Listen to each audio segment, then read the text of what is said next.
Okay, so I think the recording is on now. Yeah, so welcome everyone to the 20th lecture in the SOAS What Philosophies lecture series. And apologies for starting late. It's the tech world we live in. We have a speaker who doesn't need a lot of introduction. He's well known in the field, particularly in comparative philosophy and Indian philosophy, Professor Arindam Chakrabarti, who is currently a professor at the Department of Philosophy, Ashoka University in India. We are eagerly looking forward to this very interesting theme, the body, breath, and the world we live in. Prof, you have our attention, and please remain muted as the talk goes on. And after the talk, we'll have some time for comments and questions. Yeah. Okay. Thank you, everyone, for your patience. Go ahead, Prof. I'm starting with an apology. Ashoka University is a little bit new for me, and so whatever reason I could not log in, but now I hope all of you can hear me. So the first slide is a medieval painting, of course, of Jesus projecting his exhalation, his spirit, his pneuma into Jesus, it seems, or some human being. And this painting actually, I think, is used by Jean-Luc Nancy in a strange later book called Adoration, which is a critical examination of the Christian doctrine of the holy breath. The next slide. So unfortunately, because it's being controlled by Elvis there, so Elvis, please go to the next slide. So I wouldn't say this anymore. I just would say next slide. Is that okay, Elvis? So the next slide is a very familiar painting where we don't usually notice these corner figures. Elvis, can you unmute yourself and just let me know whether A, my voice is audible, and B, whether yes, the slide it is. You are getting my yeah, right. It's very clear. Yeah, you are getting my cues for slide change, yeah, right? I am. Okay, so that's of course Botticelli's Birth of Venus. This might be the only Renaissance painting where somebody tried to depict air. Air is, as Nyaya philosophers will tell you, has no color and has no shape and is invisible and only has one tactile quality. And so it's quite a trick to actually. So breathing, next slide. Breathing is the most ignored and literally the most perpetually inspiring phenomenon, event and action in our life. Only with it can we stay alive and conscious. Without it, we expire. It is not obvious why modern philosophy did not begin with I breathe as the first certitude rather than I think, because to say or think I am not breathing now would be just as pragmatically self-refuting as I am not thinking or I do not exist. Just as thinking clearly and deeply about being requires trying to think about non-being, thinking about the value of life requires us to think about death. The primacy of respiration as a topic demanding rigorous philosophical reflection is best appreciated by reminding ourselves of both dramatic and recurrent episodes of inability to breathe or breathlessness. So I start with, in recent years in America, 3 similar episodes of not being able to breathe. 2019, Byron Williams biking along a road west of downtown Police chases him, finally gets him down on the ground. They use their hands and knees to pin him down. I can't breathe. He gasped for 17 minutes before he died. Eric Garner, another black man, said the same three anguished words, I can't breathe. In May 2020, the latest, George Floyd pleaded, I can't breathe, appealing to the Minneapolis police officer, and that led to countrywide demonstrations with the mask because of 2020 mask. I can't breathe. The most poignantly powerful evidence of the vital primacy of breathing is the clinical, political, and phenomenological fallouts of breathlessness. In the above three episodes of racist dehumanization, breathing is, as we shall see, Abhinavagupta claims, the vehicle of selfhood. Our prana or our breath, although prana and breath will be distinguished later on, according to Abhinavagupta, is who we are and our consciousness and our freedom.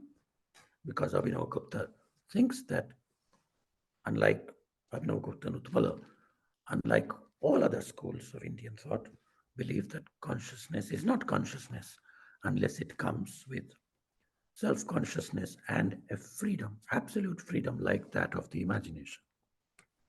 Swatantra.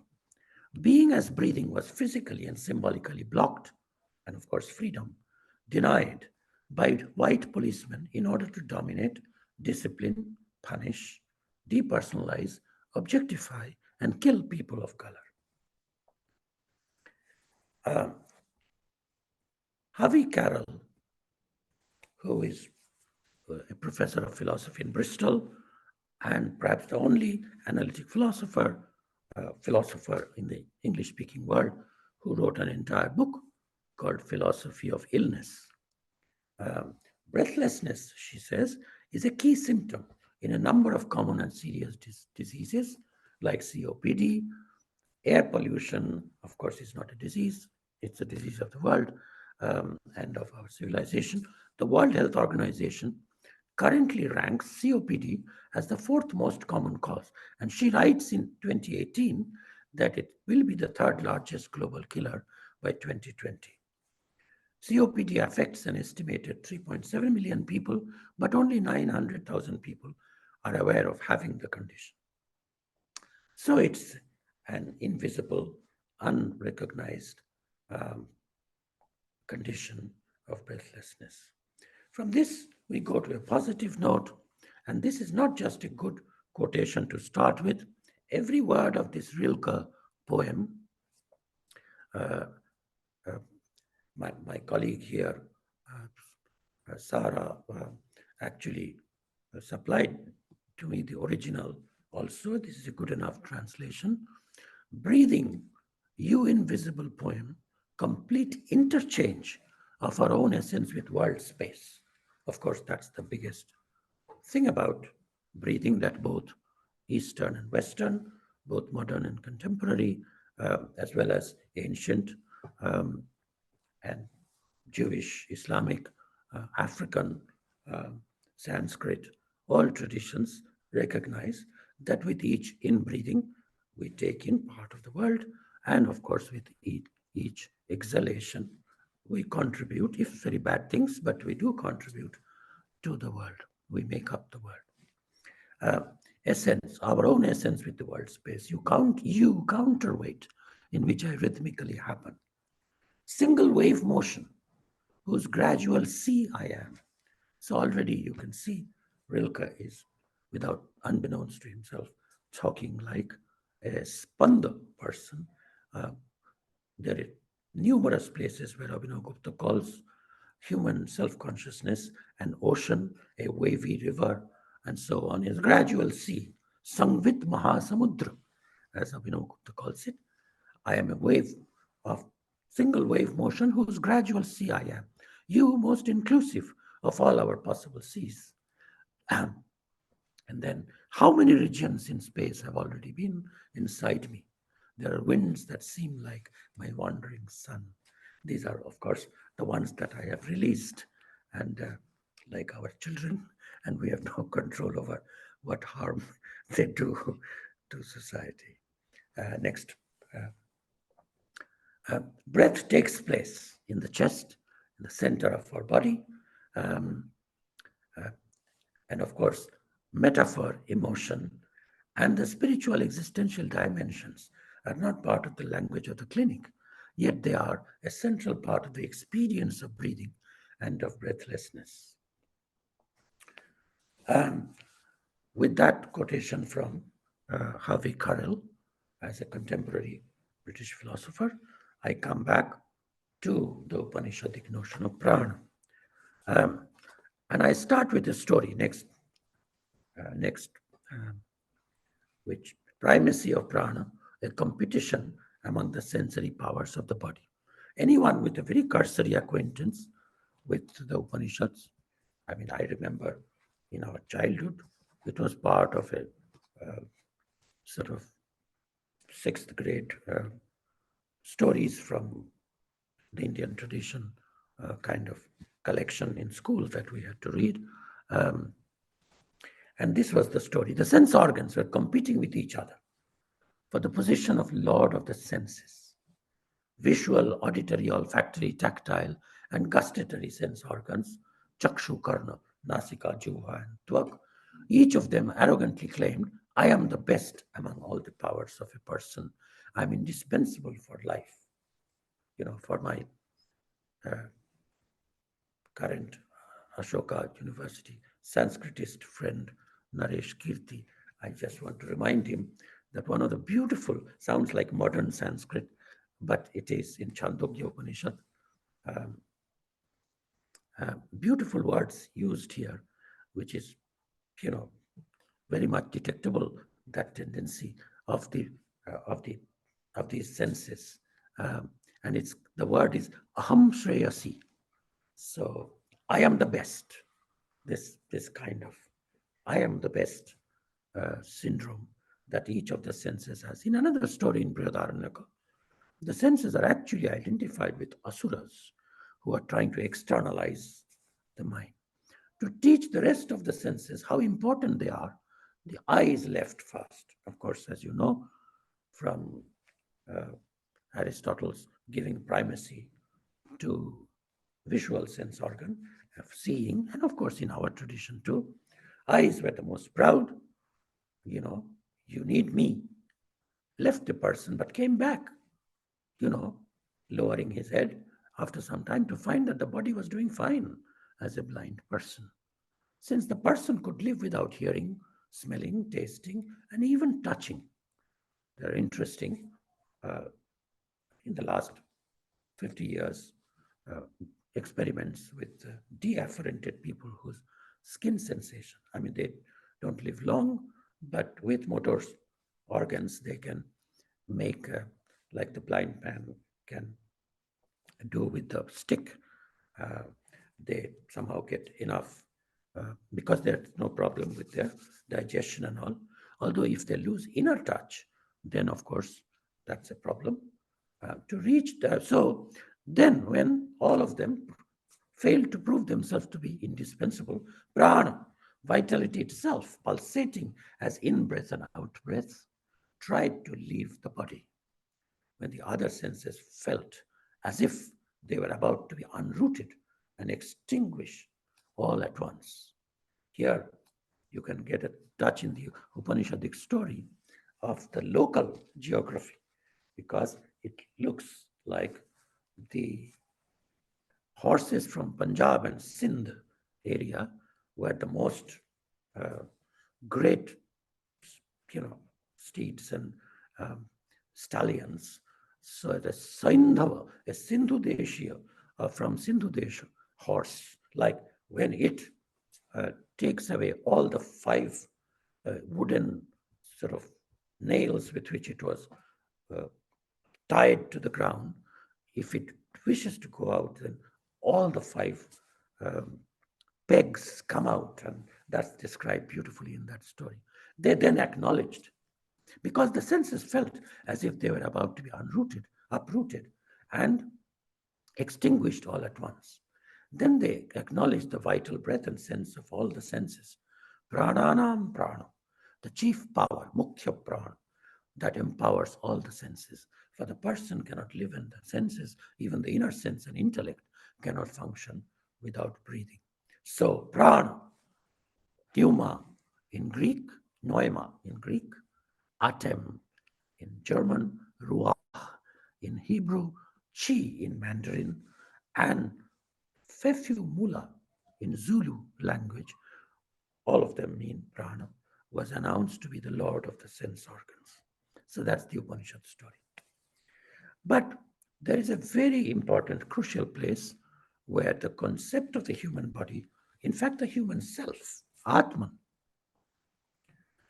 is taken as a graded concept. So you first talk about Taittiriya Upanishad, Annamaya Atma, the food self. Later on, Vedantins call these koshas, and they're also called koshas somewhere. But Taittiriya Upanishad calls it Atman.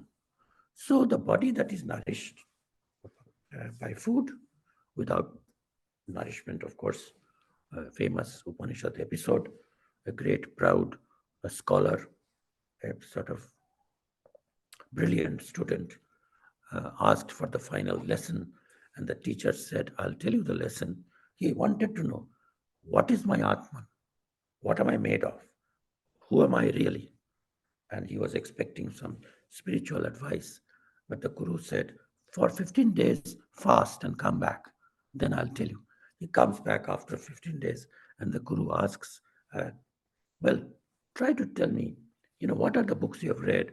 What are the different theories of the consciousness you know? He said, sir, I can't remember anything.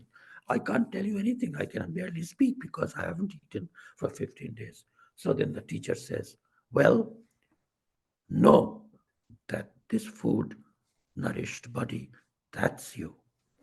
But that's first grade.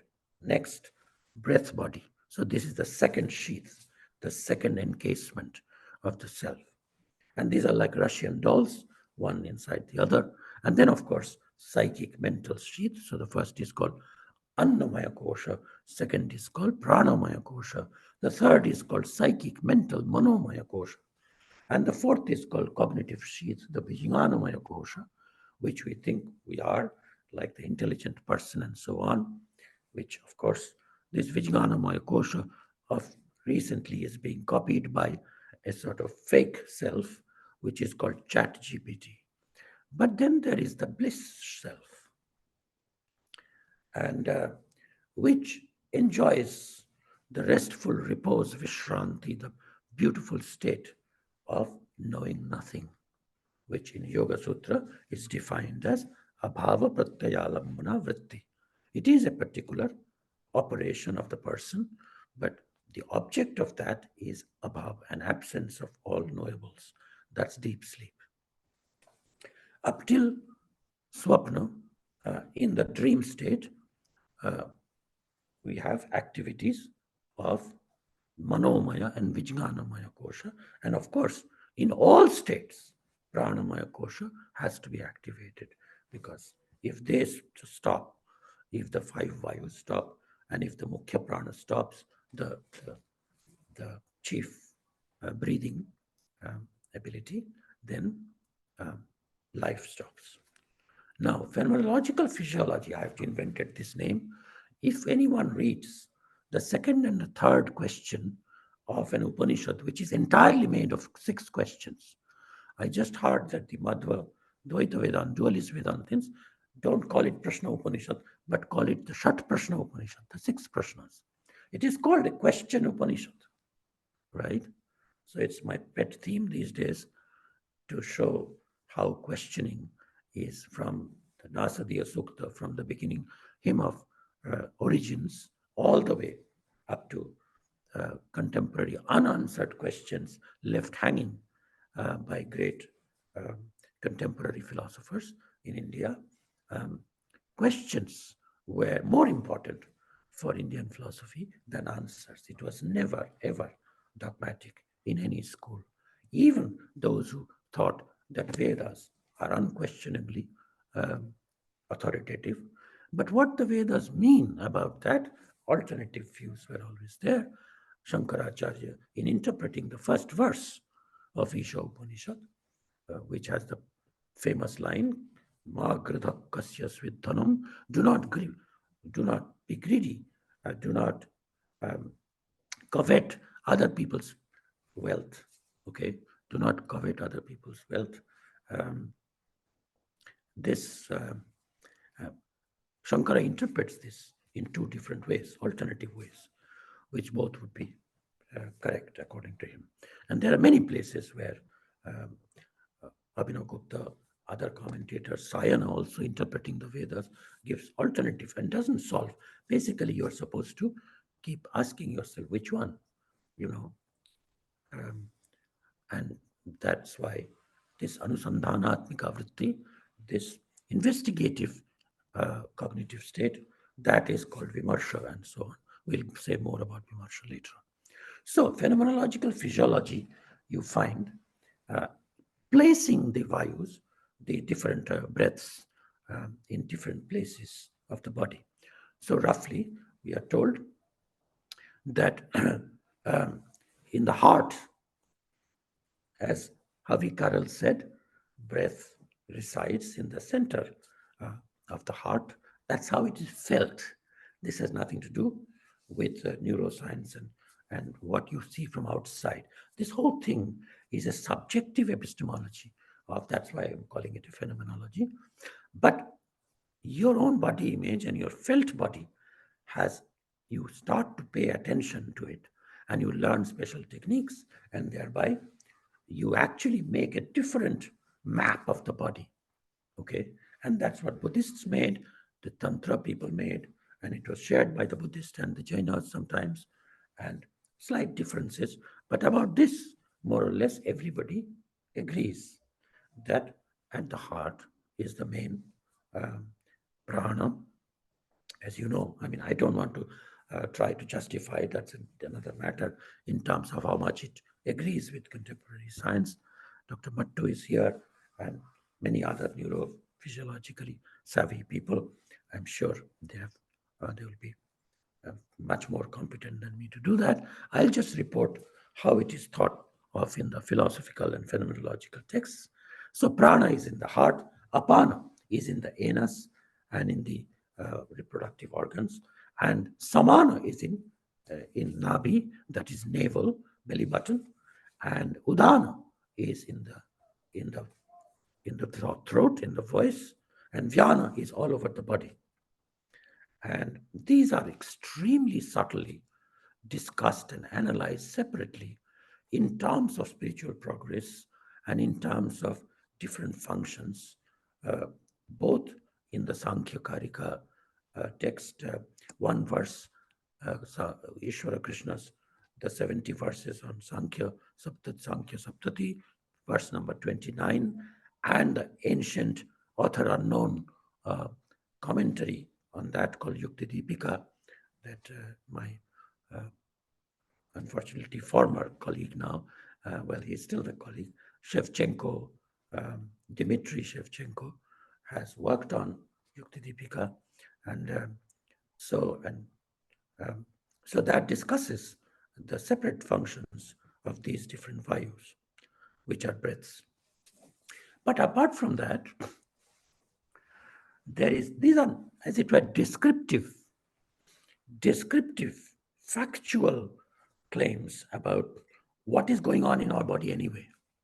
But then, in the Bhagavad Gita and the Mahabharata, Moksha Dharma Parva, elaborate norms of breathing, how one should breathe. Up till now, we have been talking about a physiology, a sort of metaphysics of the body, and the felt body, how it feels to everybody. Whereas this is, not everybody does it, but they're recommended. Okay. And the locus classicus for this in 2 chapters of the Bhagavad Gita, 4th and the 6th. 6th is called Dhyana Yoga or Abhyasa Yoga, the practice, the the chapter on practice. But the fourth, which is the whole um, um, chapter, is actually um, about sacrifice. And this is what is interesting about the Bhagavad Gita, that Bhagavad Gita makes everything internal.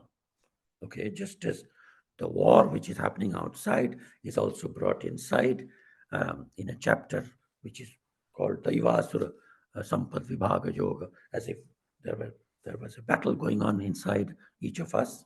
That's how Gandhi also took it. And then, um, but then, uh, similarly, uh, talking about how, following the Vedic sort of psyche and the Vedic scheme of life, life should be lived as a sacrifice. Why? Because breathing is a sacrifice. Now, what kind of sacrifice is breathing? Now, before we come to um, the Bhagavad Gita, on which this particular verse 29 and 30 of chapter 4, Abhinavagupta's commentary is esoteric. It is almost weird. But I do want to um, read the English translation, although I don't like this particular translation. But the root of this goes back to a particular Upanishad called Kaushitaki Brahmana Upanishad. And in Kaushitaki Upanishad, we are told that there are two sacrifices without which we cannot stay. All we have to do is to be aware of them.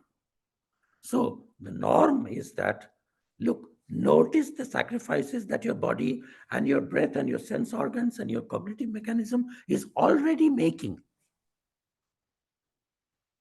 And then Kaushitaki Brahmana says that when this became difficult to make, this kind of internal, it was called kind of a jnana jajna, then people needed dravya jajna, ritualistic, with outside ingredients and calling lots of people, pomp and killing animals and offering them, etc., fire, lighting a fire. Otherwise, Gita also says that some people, apane yuvati pranam, we are doing it all the time. So the downward, so the prana that we get by the prana vayu, we send it downwards. In the inhaling, it goes down all the way. And then prane panam, and then from down below, from especially our navi region, under the diaphragm, we try to, and we try to push up. Prana sordham samiranam. This is Bhattacharya's verse about how sound is produced. So this is a sacrifice, and it's put beautifully by Kaushitaki, which is very, very old Upanishad. Okay, definitely older than Shvetashvatara and other Upanishads, many other Upanishads. Kaushitaki says that a person is either awake or asleep. If he's awake, he's always ready to talk. If he's talking, he's sacrificing his breath. Like we say, don't waste your breath. Well, I'm sure already you are saying that about me. But so when we are talking and awake, we are ready to sacrifice our breath in speech. The speech becomes the sacrificial fire to which the ghee or the butter that you are offering is your breath.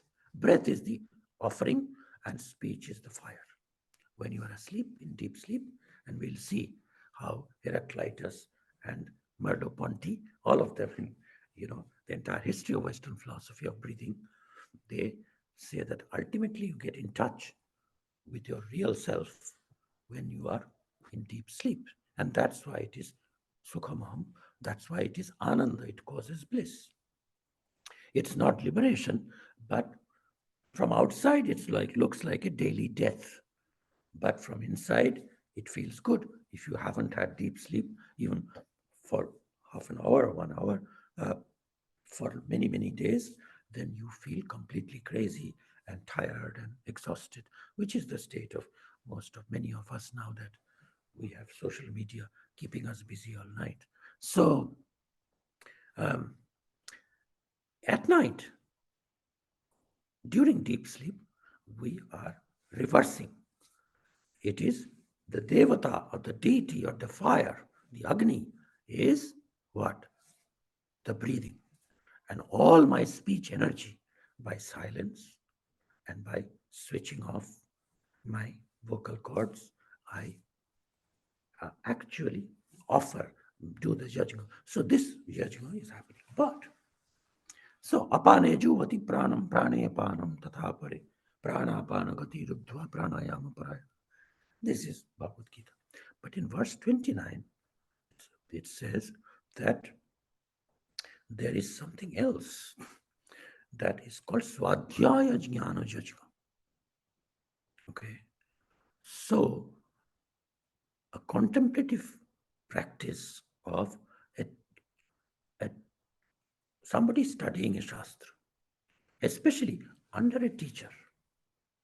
Look at this, this is very interesting in a university or a residential teaching like a Gurukul, where you were taught one-to-one. I am thinking of my Oxford tutorials. Nobody else is there. I'm sitting pretty close to my teacher.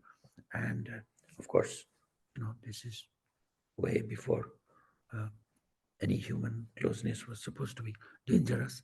So what is happening?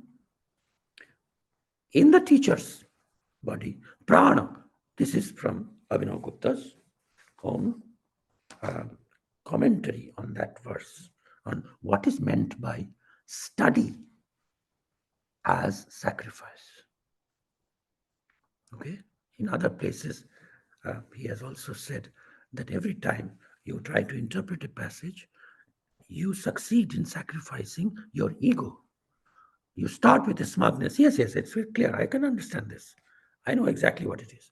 But then, gradually, as you perform the sacrifice, you submit to the text and you say, please teach me. I don't know what it is. You have a Socratic or a Keno Upanishad-like confession of not knowing. You become literally, that's the meaning of that word, na chiketa. And then, like dharma in Katha Upanishad, you are told you have to beg. And the text will give you all sorts of temptations and all sorts of seductive, alternative, profitable, lucrative things like, oh, you don't have to understand this philosophical text. You don't have to understand all of Shakespeare. You don't have to understand this, the depth of, the recent most controversy about, the Copenhagen versus many worlds interpretation of. Just, I'll give you a great job. Become an administrator, become a dean. That's like Yama, the text, Dharma, offering you alternatives. But you have to be a Nachiketa. No. I want to understand that. I'm not going back without that. So, but of course, very few of us have that kind of tenacity. So here is let's read this. Prana, assuming the form of primordial sound, nada, nadatmana, which is it in its starting, arising movement, dissolves the subtle syllabic values. Pralaya, it has a certain lini bhava, dissolve the syllabic matras of Om and all mantras into Bindu. The meditatively realized transcendental meditational focal point is offered into Apana, the downward breath. However, by offering prana into Apana, a yogin enters into the blissful state of his innermost self. This process is known as Swadhyaya Yajna, self-study of sacred texts, which is capable of making one's body-mind steady. The same can be done in the presence of a pupil or disciple, Shishyat Manaja, through the process of uniting the self of a student with his own self, a teacher, by causing the disciple's inhaling breath to merge into his exhaling breath generates the experience of liberation. I compared the teacher, as in Kathopanishad, with death. I am reminded of a passage in Kierkegaard, in his philosophical fragments, where Kierkegaard actually says that the ideal teacher is Socrates, because he is not only ready with death, but as the Upanishads repeatedly say, the purpose of all meditative practice is to become death, so that you win over death if you become death. So transcending death doesn't mean, getting a alchemical formula so that you never die, which will be so, exhausting, obviously, for all of us, as it was for the King Jayati. But transcending death means becoming death. So Kierkegaard says that Socrates was the ideal teacher because, and this is, unsubstitutably beautiful, the words of Kierkegaard. He said, because he was as unbribable as a dead man. He was as unbribable as death. So you couldn't bribe the teacher. That's the ideal teacher. He's ready to die. You can't threaten him. You can't bribe him. Then he can be the teller of truth. And that truth often will come in the form of telling the pupil at the end, look, I also do not know. Because in that moment, he shows with his ultimate sort of humility that he is in touch with the truth. This teacher accomplishes through the process of purification, awakening, entering into the spiritual realm, and complete unification with Shiva. Therefore, the inhaling breath, puraka, this is inhalation, is mentioned first, and exhaling breath, rechaka, is mentioned last. Puraka is apane juvati prana, and rechaka is prane apana, tathapare. So, I'm skipping this. I'm hoping that at some point these lectures will be, at least this lecture will be written out, and then one could get to the text and compare. Now, I am raising some philosophical questions. Not all of them I'm answering. So after all this Upanishad stuff and Bhagavad Gita stuff, I want to come back to the main philosophical questions. Is breathing, first one, objective outer material? Is it a process that others can see?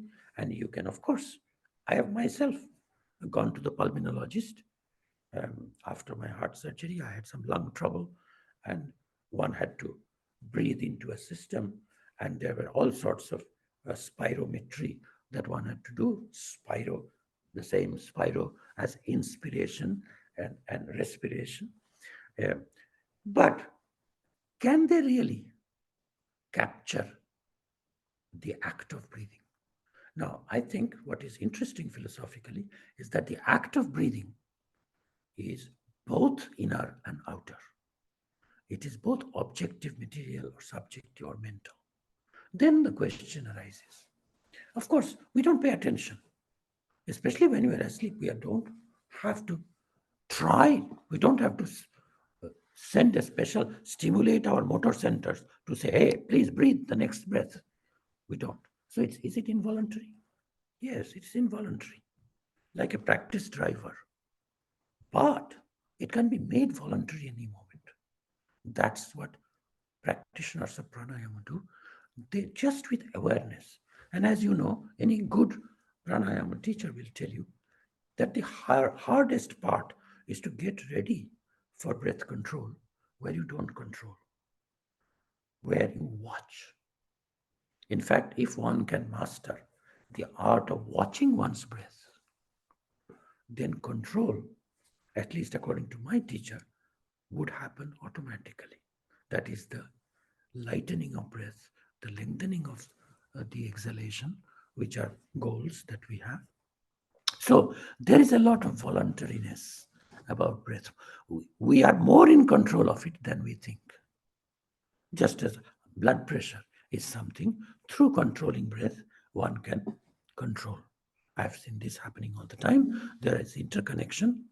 I knew a teacher very closely from childhood, who would control different sides of his breathing. There is, of course, the three nadis that we talk about, and Madhya Nadi is the most important. We'll come to that when we talk about Samanavayu and Udanavayu. But then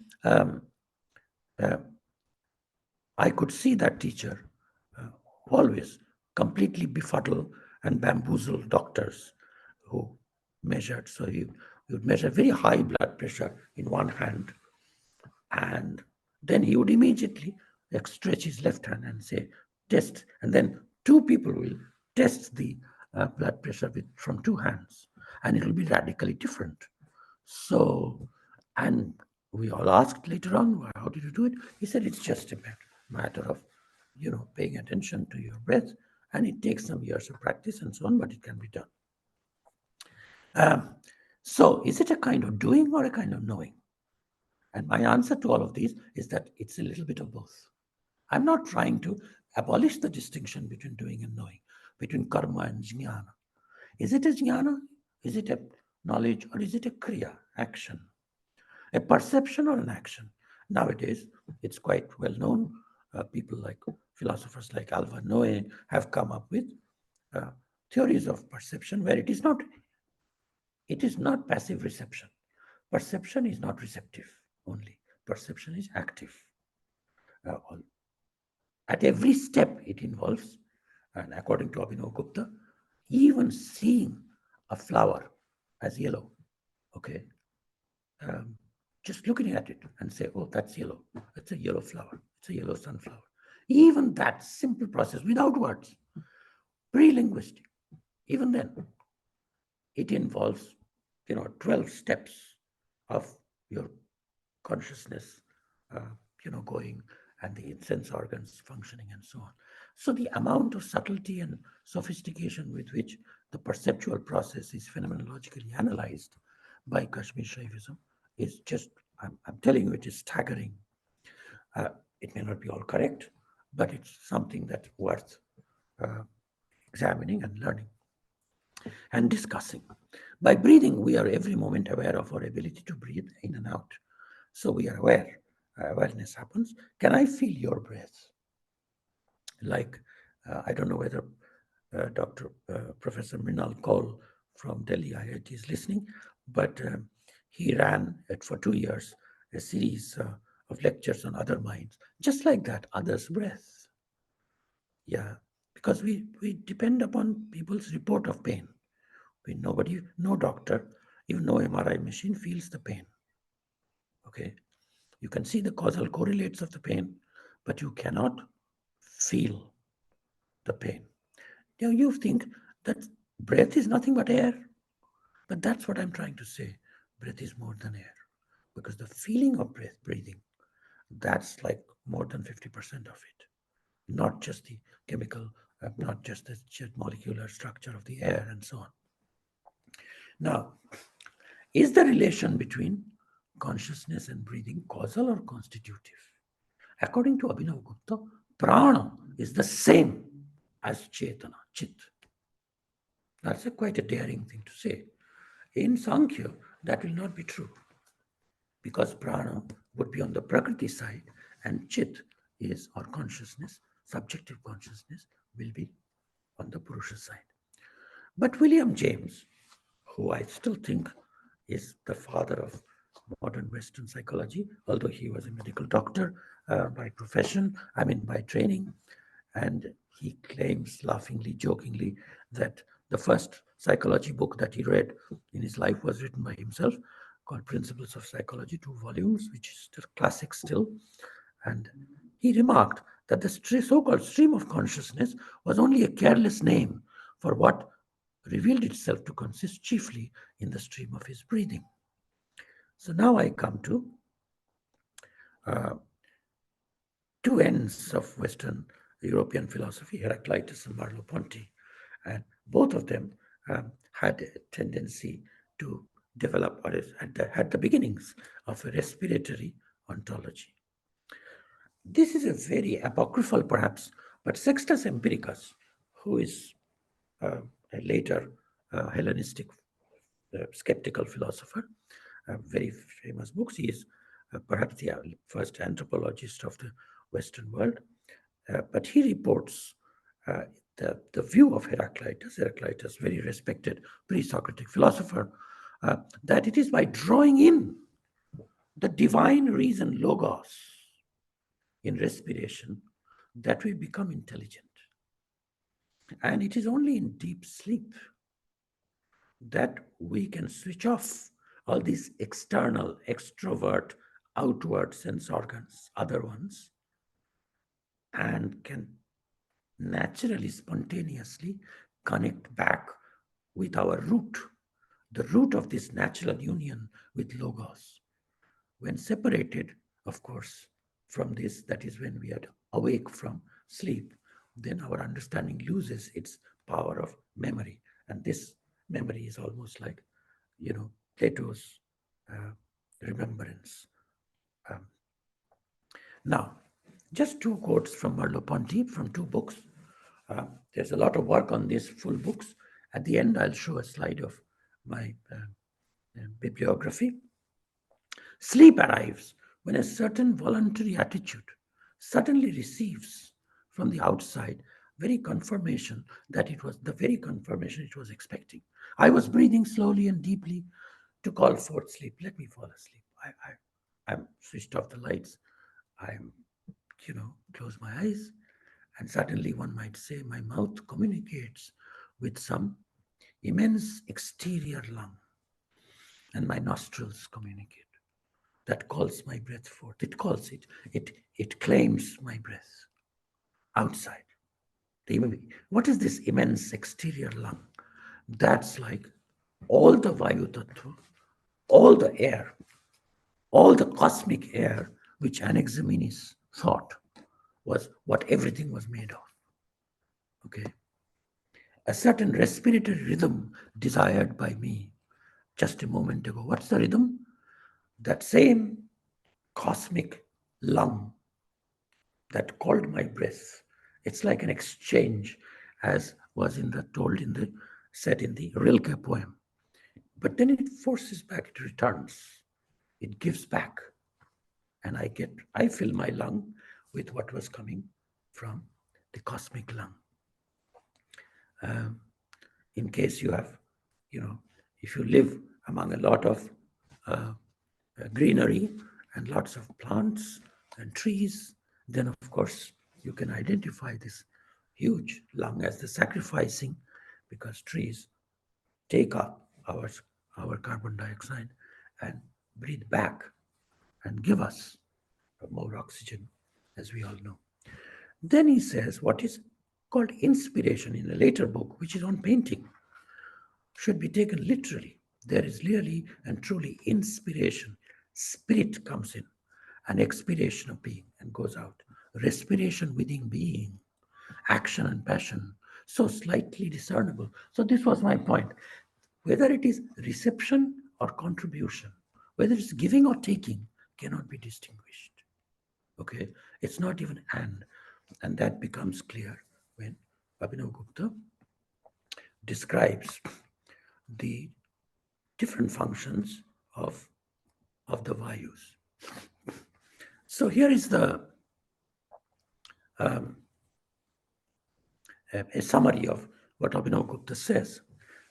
Consciousness is suffused with a transcendental I-ness. So now, not only is the felt body sort of almost made of prana, as Merleau Ponty says, but going back to 11th century, Abhinavagupta says, even our ahamta, I-ness, because my breath, this is what I was saying, that since if I am very intimate to you, I come very close to you, I even sort of put my nose to your nose, I wouldn't feel your breath as my breath. Because every breathing comes with this subjectivity, with this agency, with this my breath. So there is a transcendental ahamta, precisely because it is of the nature of free will to act and dynamic self-consciousness. So he says, prana eva ahamta. So our selfhood consists in this. And this is not bad ahamta, not like ahamkar only. That is what is called life. Okay? Jnanam kriyacha bhutanam jivatam jivanam matam. Right in the first chapter of Jnanadhikara, first Tannika. Utpaladeva says that this is what is called life. So you can actually extract not just a philosophy of knowledge, theory of knowledge, but a theory of life and a theory of breath. And that's what my talk today would be, was, or is a sketch of a research program. And I wouldn't say more. Sankhya Yukta Deepika Karika 29, 5 functions. I don't think I have the time to go into this, but for those of you who are interested, please, the K.C. Pandey translation is doable, but the original would be of course the best. And just for Vidusham Vinodaya, I know the global philosophy colloquium, a lecture should be done in English, as we know. To be global is to be English speaking, but I would just read a little bit from the commentaries to the verse Pranapanamaya Prana Pratyekam Supta Jagrata. So the way Abhinavagupta is doing it, or Utpala is doing it, corresponding to the 4-5 states, he is plotting that 5 vayus. So when we are awake, it is the activity of prana and apana, right? Okay, prana being actually that which takes vayu from inside, and urdhagami, and through the mouth or through the nostrils goes out, that is prana, and apana is coming. Now, by the way, these are all connected to esoteric practices which come from the Upanishads all the way. There is a mysterious verse where the self, the Atman, the self of every person is called a swan, hangasa. And the reason is just a phonetic similarity with the word hangasa. But the going out of the breath is connected to the sound hum. Okay, go out and close your mouth. Because ha, the aspiration of ha, which is also there, if it is a ha with just a quick guttural stop, then it is ha. That becomes the visarga. And so hum is, and Kashmir Shaivism connects this hum with the ending with hum. But then this hum that you do with your prana vayu going up and becoming out breath. But that in the monistic, non-dualistic system, since the spiritual, philosophical knowledge is that I am that. I am the same as the cosmic self. My lung is ultimately the air in my lung is identical with the air in that exterior huge lung of the cosmos. So this is, as you know very well, in Advaita Vedanta, in non-dualistic interpretation of the Upanishads, it becomes Soham, I am He. Okay, Soham, I am none other than God. So I'm none other than Brahman. So this Soham reversed is become Hamsa. And that's an actual practice which is based on these kinds of theories. So this is the work that can be done deliberately and consciously while awake, Jagrat. In dream, then it is the work of when during sleep we do digest, and of course there are different mental activities of remembering images and so on, and so there is a mixture of prana and samana which works. In deep sleep, there is a very esoteric but actually quite intelligible account of the middle between day and night. By the way, in the language of Tantra, day and night actually refers to these two sides of the central nervous system, the central channel, the uh, backbone, and the channel inside that. And so, but the in between them is samana vayu, which is activated best in during deep sleep. That's why where all the digestion happens with deep sleep. And and then next, these three, Jagrat, Swapna, Shushupti, wakefulness, dream, and deep sleep, these are lower states of spiritually, contemplatively, lower ordinary, quotidian states of the body mind. But then there is Turiya, the fourth state. Turiya means fourth. So, and in that state, with practices of purification of speech by mantras, Udana Vayu, the upward, the Vayu, that particular aspect of prana which stays, lives, dwells in the throat and the vocal box, which is, of course, my Udana Vayu is all completely afflicted and sick. I don't know whether it's uh, audible, but in any case, that Udana Vayu with mantra, ucharana, the utterance of mantra, it can uh, actually lead to a turiya, uh, so almost coming close to that unificatory knowledge. And then in turiyatita, one feels complete identity, which is the real truth about oneself, and myself becomes the world's self, and I become everything, and Brahman, and that is connected to Vyana. Uh, so the statement that you are told as a child that Sarvange Vyana, your Vyana is everywhere. This is not just all over your body, but Vyanam is omnipresent. So you become Vibhu. You feel that you are everywhere, and and rightly so, because you have no spatial limitation. Now, I have come to the end of my talk, where I would just um, suggest float. Um, as I said, my recent obsession is with interrogatives. And I find this statement in Abhinavagupta. Um, Elvis, please go first to the next slide, and we'll come back to the previous slide.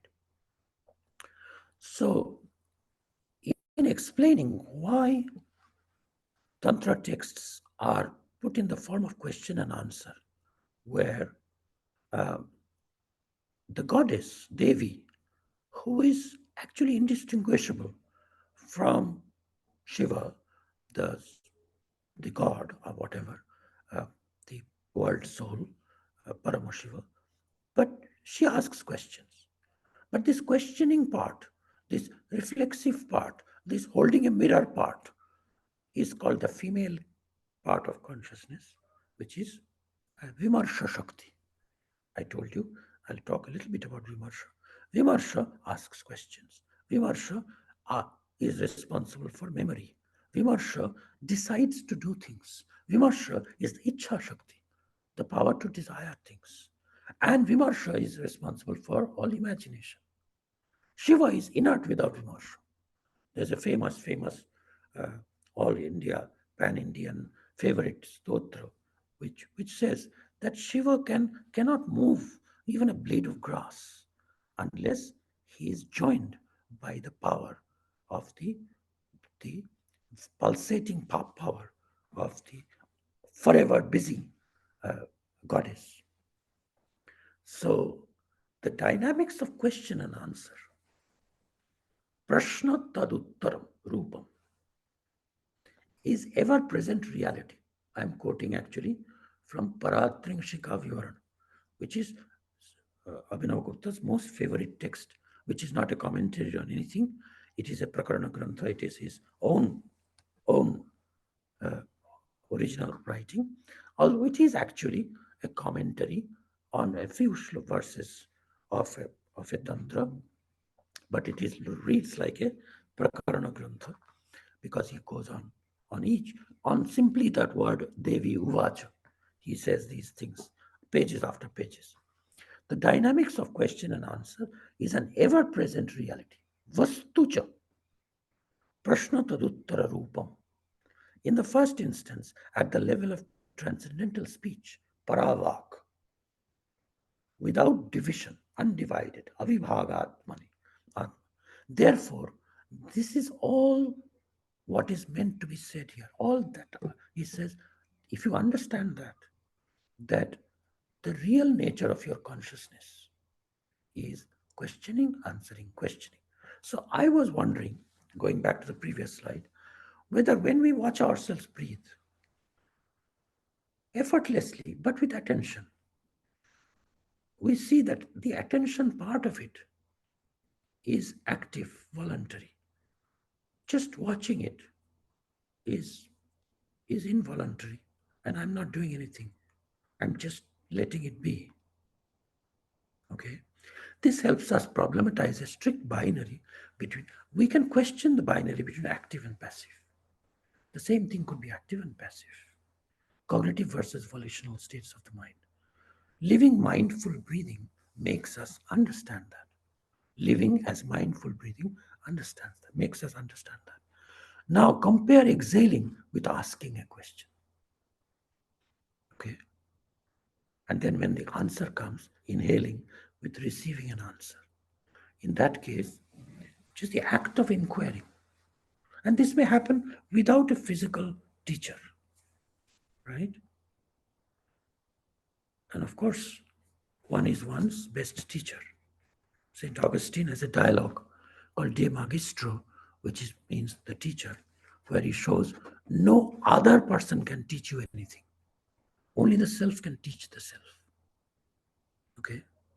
And since your guru, teacher, is supposed to be your best friend, I want to stay clear of harassment lawsuits, but the Gita says, Atma eva jatmano bandhu. You make yourself your teacher, right? Or you make your teacher yourself. Now, inquiry, asking, if that takes the form of smooth, effortless, but measured, madhyanadi breathing, that breathing that happens neither through Ida or through Pingala, but happens through the Sushumna, which is that subtle, and she is supposed to be this is a Nadi who is a Devi also, and this is a channel which is Agnimai she has, because Agni, fire, again, is, I'm not talking about fiery election campaign speeches, but speech, Agnirvag Bhutva Mukham Pravishat. That's why Mukha, the Ananam, has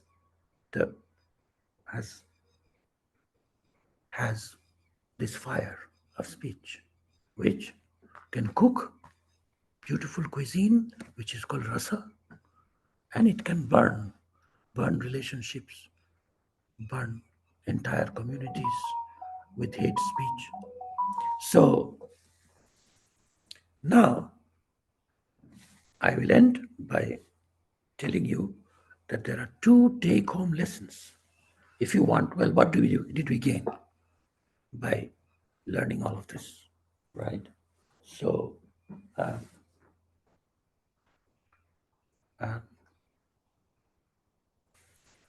we gain this, at least these two things. We have done a global fusion philosophical exercise. Many purists and great scholars, I am even afraid that,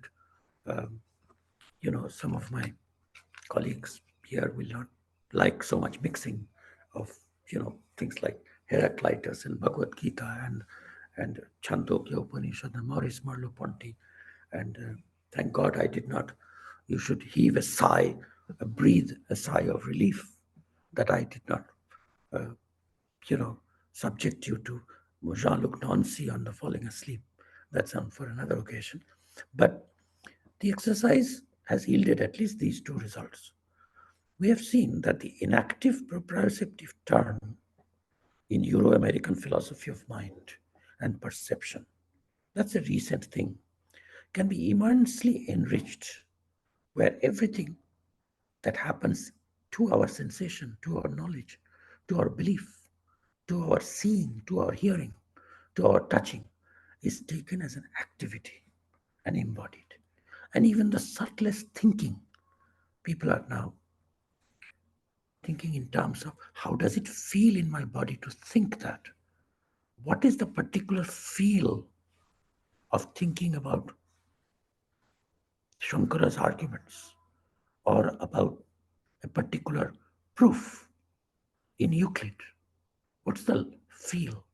There's a beautiful piece by William James where he says that there is a particular feel for the pronoun what, for the pronoun who. So these are hints that were given. This tendency, the new tendency of Western philosophy, can be enriched and refined immensely by paying analytical attention to the endless resources in Indian Upanishadic, Sankhya Yoga, Buddhist, and Kashmir Shaiva philosophies of prana. That's one. So this is how Western contemporary philosophy, cognitive science, philosophy of mind, perception, epistemology, and metaphysics of consciousness can benefit from dipping and into, as much as possible, into these subtleties of different schools of Indian philosophy. And there is no one single Indian view. The debating arena, you have to be observers of that debate. Secondly, the opposite, dipping into Freud, for even Sanskritist and Indian philosophers.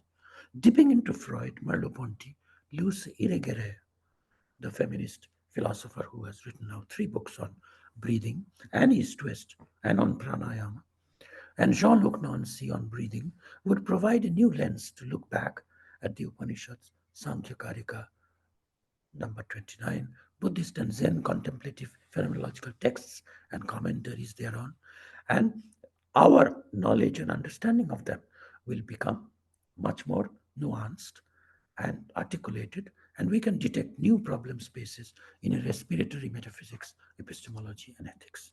With that, I'll just tell you, I'm strongly recommending a book which is about to come out.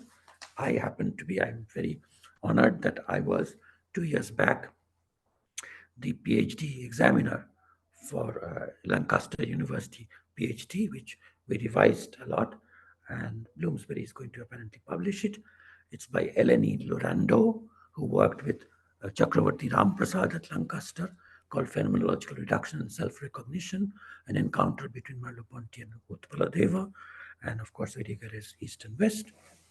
Another student of mine who is a professor in Connecticut, and The Power of Shared Breath, and she has also written on the Yuktidipika passage, and then of course 2 full books.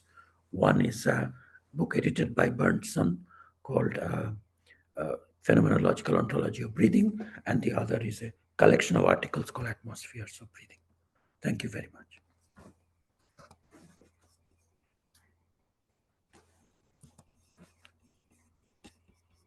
Thank you so much, Professor Chakrabarti. That was,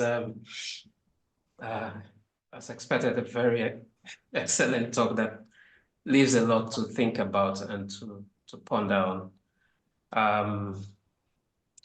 Yeah, I'm sure we'll have quite a number of questions and comments to share. My colleague, Helen, would lead the discussion part. Helen teaches an interesting module, Death and the Meaning of Life. And I'm sure there's a number of intersection with your excellent discussion of breathing, breath, and subjectivity as well. So Helen, over to you. Hello, thank you very much. I indeed teach a module on death and the meaning of life, but I'm also a Sanskritist and a scholar of Jain literature, so this was of particular interest to me. So what I would like to do now is to open the ask the audience if you have any questions. And if you do, please raise your hands before unmuting yourself. You can also type a question into the chat function. I don't see questions yet, but they might come up. In the meantime, I think I want to ask a question, which is about it's about breath and the self, and what happens to the self upon liberation. So I'm not sure if you actually mentioned this with regard to Abhinavagupta, whether the self is active or not. But I was wondering that if during life, I mean, life is breath, and the goal, of course, is to reach liberation in the Indian system. Are you still breathing when you've reached liberation, which also involves death? And what then? I mean, because the term, of course, is Paramatman. So how does that relate? Is the liberated self a breathing self or not, or what? Yeah, what could an exploration be? Yeah. Let me very briefly try to address that. But there is a question that I saw, maybe you didn't notice, from Rakesh Kaul after this. Yeah, so now I see that. Yes. Okay. So very, very good question. And in my actually written out paper, which is different from the PowerPoint, I do raise it because Abhinavagupta raises it. And I did hint at it because let me take it from the death side. So one, there are many conceptions of liberation, right? Now the Upanishadic concept of liberation, where death is extremely important, because let's go back to the primordial sort of the main text that everybody knows, the hymn of beginnings, where you may get the mention of breathing right there. Like there was nothing. You cannot say that nothing was there. You cannot say that something, being was there, non-being was there, none of it you can say. Now, what does that have to do with liberation? The thing is, liberation, at least according to the non-dualistic systems, is becoming what already you are, right? So you have actually, according to Brihadaranyaka Upanishad, you have come from death. Death is where you are from. Because in the beginning, first chapter of Brihadaranyaka Upanishad says, in the beginning, Naiva Kinchana Grasi, there was nothing. Mrityuna Avritamasi. But this is not a lamentable death of the body. It's like the prior absence of a future universe. Now, when dissolution happens, that is, all differences are effaced. So effacing of all individuation and differences, okay, is liberation, in which case you go back to that state. Now, this is what standard initial, first 200 years of modern contact with the West, they said, oh, they are just against the world. They want to, become like death. No. As somebody put it nicely in our Abhinavagupta class, there is an English professor who knows John Donne, the great poet, English poet. He says, when you become death, and this is done even in the devotional traditions, like for you, a non-dualistic worshipper of Kali, who is feared by Western world, especially Christian world, as well. She is the goddess of death, but she's death herself. But she is the mother. Why? Because we are born in her womb, right? So we become Kali herself. That's liberation for us. Then what happens? we are fearless. Why? Because as John Donne says, that a liberated person says, death, thou shalt die. So he becomes death of death, mrityor mrityu. So that's liberation. And does that, your question was, does he still breathe? Yes, the universe, wherever there is any air, wherever there is any dynamicity, wherever, that is his activity then. Okay, just as a Buddhist liberated person, bodhisattva, postponing his one kind of nirvana, enjoys the nirvana by suffering and enjoying every creature's suffering. Similarly, everyone's breath is your breath. And as long as even a single tree, even a single atom, so-called dead entity, which is actually alive, is breathing, which is all the time, then the liberated person is breathing. But what he does not feel is, I am breathing, not you. That he does not feel because there is individual boundary. Okay. Does that answer your question? Yes, it does. Yes, it does. And it's, I mean, it's also entails a lot of questions with regards to comparing darshanas, right, in the Indic system.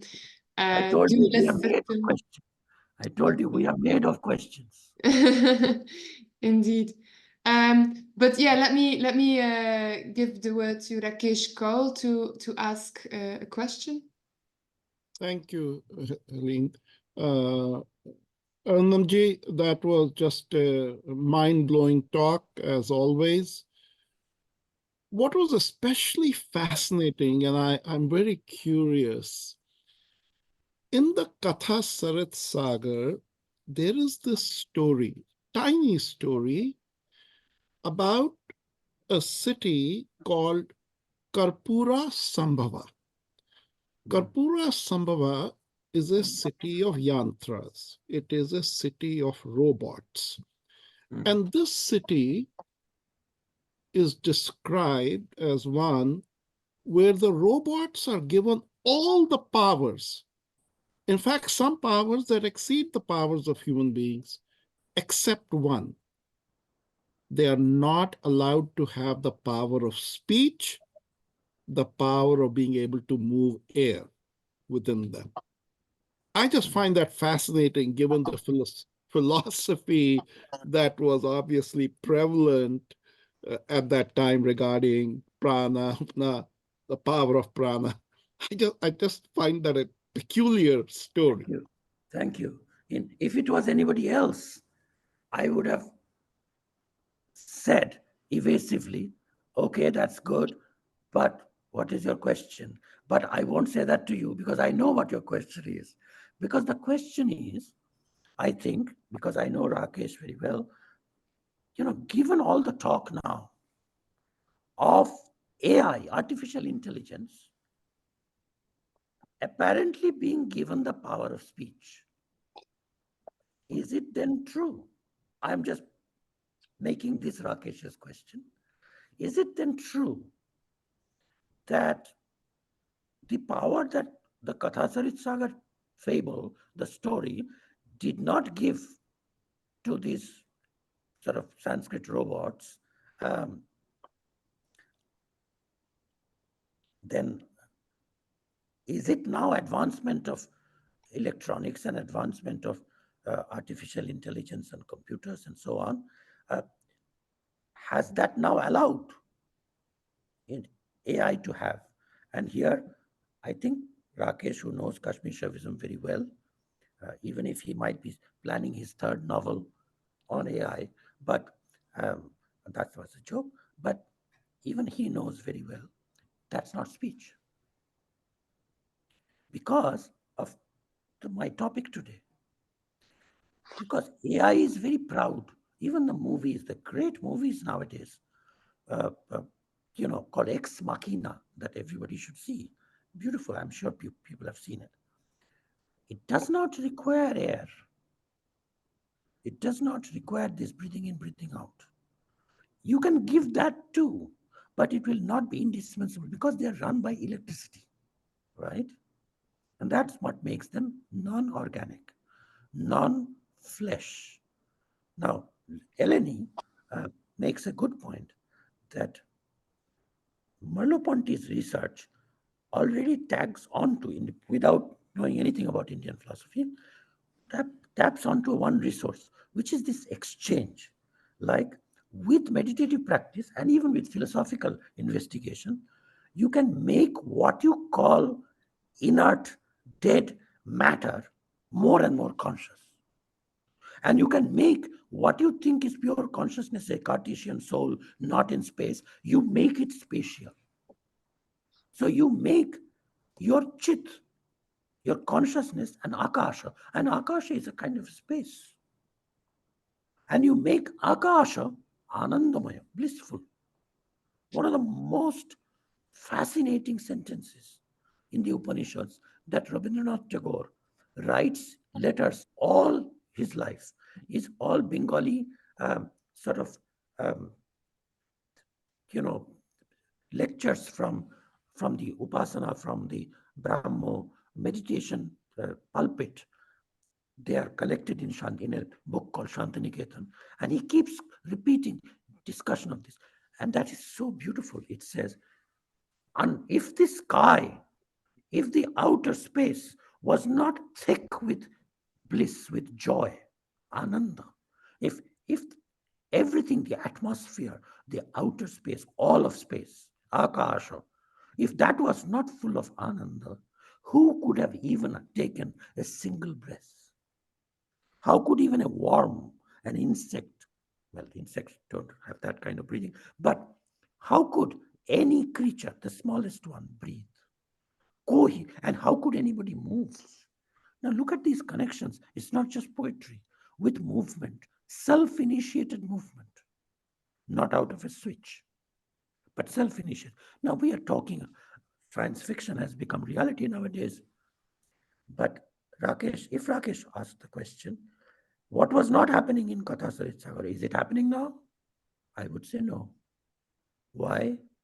They're talking, but the talk is not talk. Because this vak is not vak prane pratishthitam, pratishtita.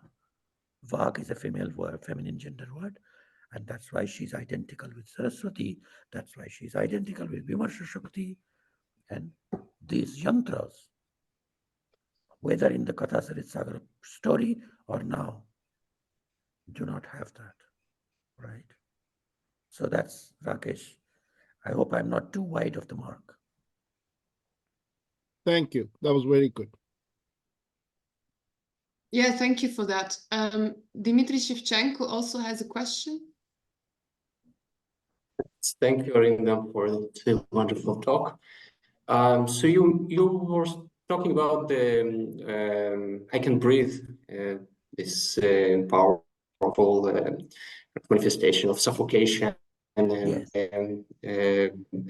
and violence being done to the self through kind of blocking the breathing.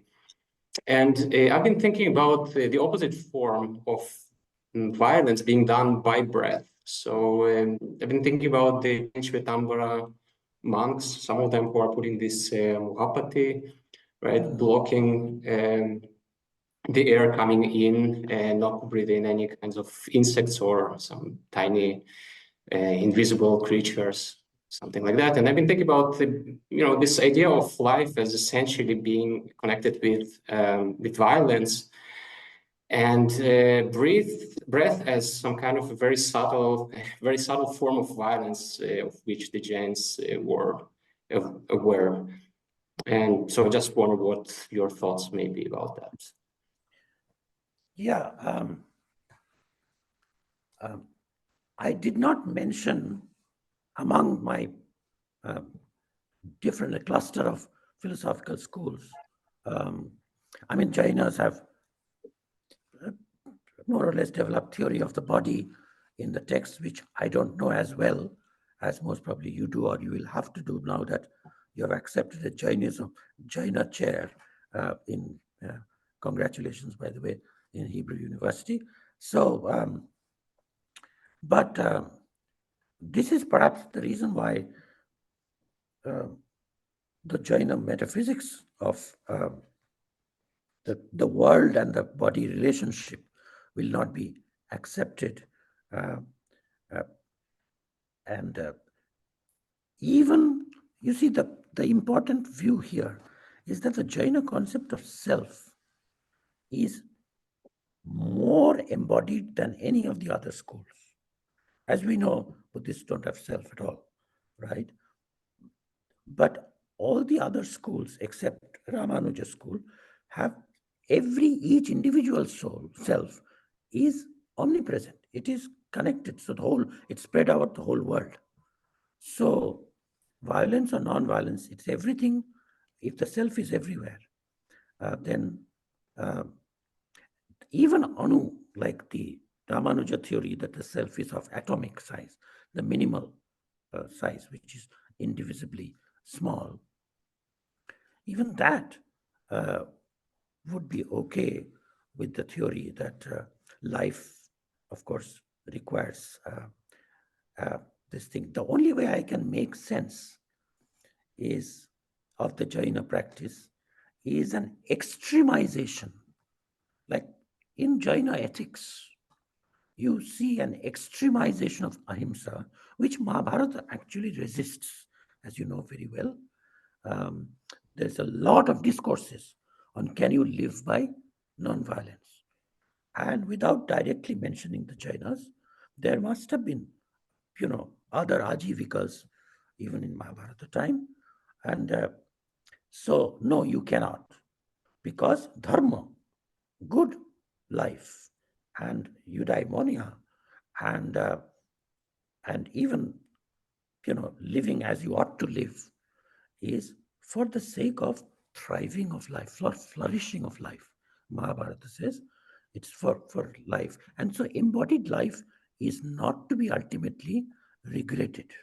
Of course, the opposite extreme is Kashmir Shaivism, where ultimately Abhinavagupta would say, Kayopi moksha, this body will itself. You think the body is the cage? You think the body is the bondage? You think body is a prison? No, this body is your liberating thing. Kayopi mokshayate. Now, how do you understand Jainism? I think looking at, when the Buddhists look at sacrifice, they look at the violence to the animal, so they abolish. Nindasi yajnam videha. So you dislike the Vedic sacrifice aspect. Effect of that, in the Bhagavad Gita, you internalize the sacrifice. It's not really modern for Bhagavad Gita. As I said, Kaushitaki already has this. If you extremize literal sacrifice, then the biggest sacrifice you can make is the sacrifice of your life. And that's why, consistent with, if you tell a serious Shvetambara Jaina that, look, this way you are hindering your own life. You may be saving a few worms' life, but you're hindering your own life. You will say, well, ultimately that's the best thing. That's my offering, because Salekhana, dying till of starvation is supposed to be the ultimate act. So the ethic there are many similarities.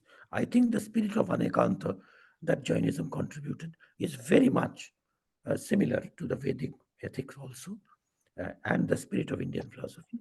But not celebrating life and almost equating the liberation from the body to be ultimate liberation, and therefore death would be the ideal thing. I find it a little touch of a non-hedonistic charvak, because there is some apocryphal text which says mrityureva moksha.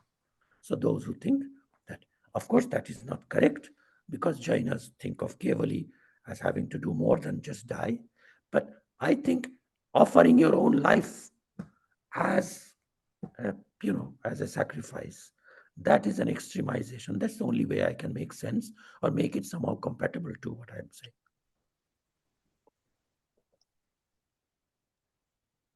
Thank you very much for that question. It's getting a bit dark here, but I can still see you, so that's fine. There's a question by Elvis as well. Yeah, I know Time is going, so I'll make it very brief. I'm asking particularly in connection to ongoing discussions in animal ethics. What do you think would be the implications of your discourse of breathing, quite ontological discourse of breathing, for rethinking our relationship with the non-human? Since not just humans breathe, but animals, insects, a whole other, quite a lot of other beings, non-human beings, also are part of this interconnected web of life and breathing. How may this be useful in rethinking our relationship with the non-human? Right.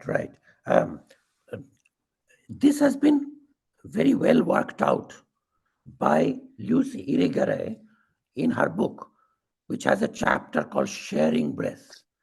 And she particularly talks about the human greed of taking all the oxygen while they are themselves beneficiaries of the gift from the botanical world, from the plants and so on. So she says that we have a debt to other animals, which of course is an idea in the Vedas also. You have debt to all living beings. So just as the first, those who have pets, they know this. And Abhinavagupta here and there talks about this, that just as one is supposed to regard, like, Gandhi's theory of private property was that you can hold property, but as only um, um, uh, as somebody who is just taking care of it for the common stock. Like, ultimately all air is owned, if by anyone, by all the living beings, and including plants. So you can only take your share, and if you take more than that, then you are performing sin. Because from the very beginning, it has been said that the rest of the world, especially airy world, is pranasya annam. It is the food for the breathing individuals. But your prana, my own life, is not the only life in the world.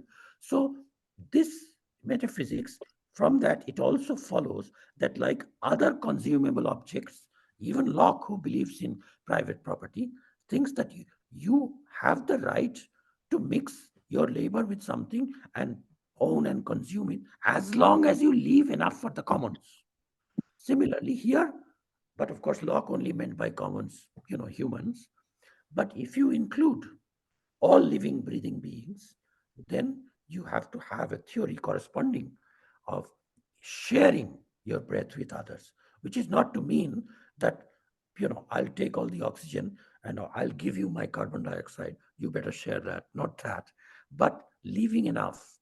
And for that now, how that is worked out. But I think the spirit that the individual breather in and breather out is, after all, constantly exchanging with the cosmic breathing. And there are many of us who are fellow breathers. So I think it's from that line that you can have an ecologically responsible ethics of fellow breathing and so on. But as I said, this is just the beginning of a research program that I just wanted to suggest, just to try to illustrate what happens when you do philosophy globally, in this sense of abolishing. This is what we called in a book, Comparative Philosophy Without Borders. Thank you so much. Yeah, thank you very much for this question. And I see that there are no further questions, so perhaps it is a good idea to round off here, and I would give the word back to Elvis to do so. And thank you very much for this thought-provoking presentation. It was really great. And thank you, Elvis, for inviting me, and thank you, Helen, for conducting the question and answers beautifully. And thank you all, everybody. I know many of them. I don't know some of them. And thank you all. It was my honor to be able to try out my fledgling ideas on you. And now you can breathe a sigh of relief. I'll stop. Thank you so much. We should be the one thanking you. It's nearly 9:30 p.m. where you are. So you're up tonight for many of us who are still living and breathing in the afternoon. So thank you for that. And thank you for your time. We really do appreciate it. And just to say, in a couple of weeks, you'll be able to find this on the center's YouTube page, and you can listen to it again and really assimilate it and reflect on it. So our next talk will be perhaps in the last Friday of March, and we'll send out the poster for that. So keep an eye out for that. And thank you all. Enjoy the weekend and take good care. Bye, everyone. Thank you.